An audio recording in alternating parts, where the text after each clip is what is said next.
3 bucket areas, like I said, and we work hard to refine this video so that it's 7 minutes and really, really moving.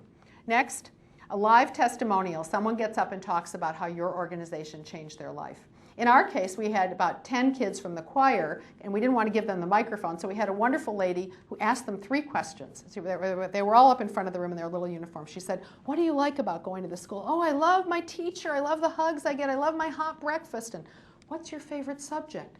"Math and science and reading." They couldn't wait to tell you how much they loved the academic subjects. But it was the last question she asked them that mesmerized everyone. She said, "What do you want to be when you grow up?" And in that moment, these little children started to say the same things that they had said, they had written on those table tents. Things like, "I want to be the first one in my family to graduate from high school. I want to go to college, and I want to become a teacher." But they didn't just write it like that. They wrote out the whole story. "This is my 3rd foster home. My goal is to finish school at this year of school at the same school that I started it at. I haven't done that yet, and I'm in the 5th grade. The school goes to 8th grade. My dream is that I could stay here through the 8th grade. And if I could make it through the 8th grade, I'd want to go to high school, and I'd be the first one in my family to graduate from high school. And if I graduated from high school, I'd want to go to college, and I'd want to be a teacher so I could come back here and teach." They were unbelievable what the kids wrote, and you'd sit there and read them and you'd think, wow, this is amazing, but it was something else to hear the kids say it, because there they were standing in front of the room being asked, "What do you want to be when you grow up?" And they didn't say, "Oh, I hope one day, maybe, if only." They said, "I'm going to be a teacher, I'm going to be a scientist, I'm going to be a pilot." You could have heard a pin drop in that room of nearly 1,000 people. I will never forget it. Because you're suddenly sitting there thinking to yourself, wow, I didn't know very much about this school just a couple of hours ago. And now I can see that if I were ever going to want to get involved with something like this one would be a really good one. They definitely know what they're doing here. They're changing lives at this school.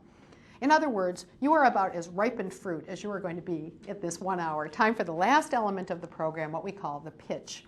Now you know it's coming. I warned you when I invited you that you were going to be asked for money.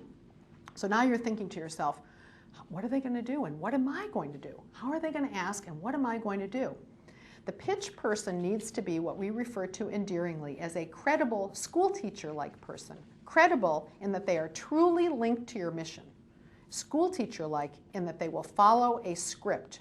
We do not want to leave anything to chance. So the pitch person at our first Ask event was a wonderful man. I'll just tell you what he said. He was on the board, and he was fantastic. He got up and he said, "My name is so-and-so." He said, "I'm on the board of this school. I love this school." And he told his own story for how he got involved. And he said, "We know that most of you didn't know what we were going to ask you for today. So when you came here, you trusted the person who invited you. So when we decided what to ask you for, we realized we ought to just tell you what it is we really need." And he went on to tell them the story that I told you at the beginning today about giving the raises to the teachers. And he said, now that we've done that, we have a shortfall in our operating budget of about $600,000, and we have just about 600 students in the school. He said, if you believe in what you've seen today and you'd like to help to support the ongoing operations of this school into the future, you have an opportunity to become a founding member of something we're just launching called the Sponsor a Student Society. Now I'd like to pause and ask the table captains to pass out the pledge cards. You see, there was no pledge card conveniently waiting at your table so you could fill it out and leave early. He said, let me walk you through this. Box number 1 says if you would give us $1,000 a year for each of the next 5 years, you would be making up the operating shortfall for the equivalent of 1 student. Notice how I said that, making up the operating shortfall for the equivalent of 1 student. Okay? In other words, he said, you don't get a kid. He said, this is just a gimmick. And he used the word gimmick several times. This is just a gimmick. You're not going to get a kid. We're going to use the money for the electric bills, for the gas for the school buses, to pay the teachers. We're just calling it Sponsor a Student. Out of 850 people who came to this event, we did not get 1,000 people there.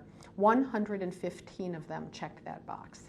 Now, the IRS requires that you must report all pledges as if they are received on the day that they are pledged. Therefore, by IRS standards, we had just raised over $500,000. He went on. He said, we know some of you are capable of giving even more. If you would give us $10,000 a year for each of the next 5 years, you would be sponsored